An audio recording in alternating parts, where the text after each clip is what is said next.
Of course, the COMy Congress is about mainly multiple myeloma, but we do have, I would say, related disorders.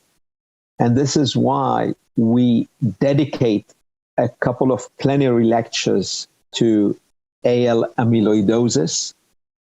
And the giant Giampaolo Merlini, who has definitely modified the natural history of the management of AL amyloidosis, will give us this lecture.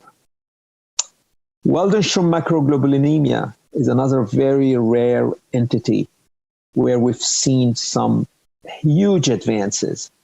And I'm very grateful to Dr. Steve Treyon for delivering such a plenary state-of-the-art lecture about Waldenstrom.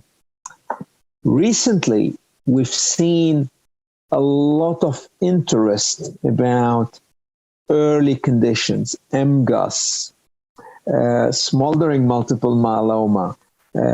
And this is why I think Dr. Sigurdur Christensen will give you an amazing plenary lecture about this famous now I-STOP multiple myeloma study performed in the Icelandic population.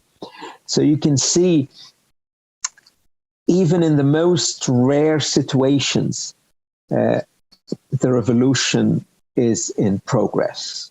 And this is going to be part of COMy.